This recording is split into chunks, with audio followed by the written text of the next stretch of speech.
Огни Нью-Йорка мерцали за окном квартиры Джулии, как умирающие звезды. Ее телефон светился последним сообщением от него. «Мне нужно пространство». Ее руки дрожали. Грудь горела. Пространство. После всего, что было. Она хотела закричать, исчезнуть. 2 года Джулия строила свой мир вокруг Итана, уверенного в себе руководителя, который когда-то заставлял ее чувствовать, что она жива. Но теперь он исчез. Ни звонков, ни ответов. Только тишина громче грома. В ту ночь ярость была всем, что у нее осталось. Она швырнула телефон на диван. «Я больше не позволю ему разрушить меня», — прошептала она, не подозревая, что этот гнев станет началом ее возрождения. На следующее утро Джулия бродила по офису, как призрак. Отражение в зеркале лифта испугало ее, пустые глаза. Растрепанные волосы, незнакомка смотрит в ответ. В комнате отдыха она услышала шепот. «Ты видела пост Итана?» Он уже с другой точка. Мир качнулся. Она заперлась в туалете. Слезы лились, пока что-то внутри не оборвалось. «Больше никаких слез», — прошептала она. В тот вечер вместо бесконечной ленты новостей она открыла YouTube. Алгоритм показал видео Мел Роббинс «3 женских привычки, которые делают его зависимым от тебя». Она почти рассмеялась, но голос Мел остановил ее. «Ты не побеждаешь, гоняясь. Ты побеждаешь, становясь. Побеждаешь, когда вспоминаешь свою ценность. Джулия замерла, слезы превратились в решимость. Он не твоя история. История — это ты. В ту ночь она удалила фото Итана.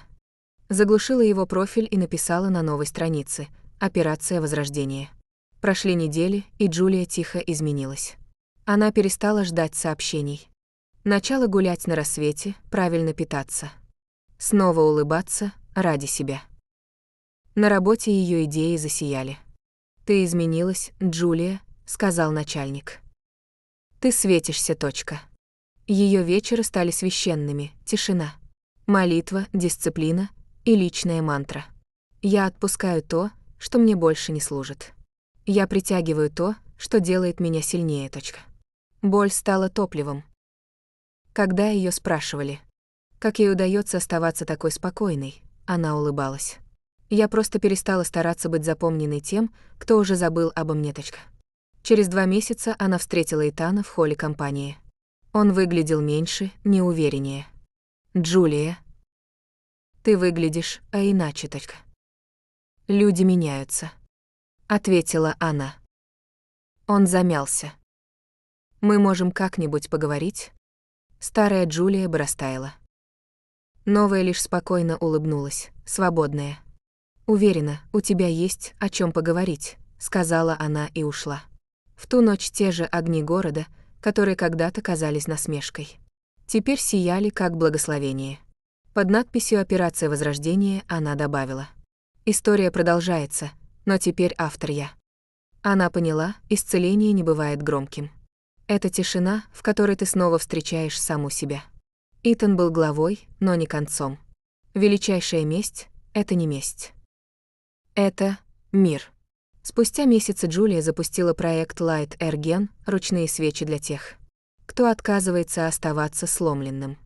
Заказы хлынули рекой. Появились сообщения. «Твои свечи помогли мне исцелиться. Я почувствовала себя понятым через твою историю. Ее боль обрела смысл». И однажды ночью появилось сообщение. «Я все еще скучаю. Я ошибся. Итан». Джулия взглянула на экран, заблокировала телефон и прошептала: «Некоторые истории лучше оставить незаконченными. Снаружи огни Нью-Йорка мерцали как благословение, напоминая, что даже самые темные главы заканчиваются рассветом. И где-то глубоко внутри Джулия наконец прошептала, не ему, а себе: «Я горжусь тобой. Ты справилась. Если это послание тронуло твое сердце, поставь лайк. Оставь комментарий и подпишись. Давайте помнить друг другу, что рост начинается в тот момент, когда мы отказываемся сдаваться.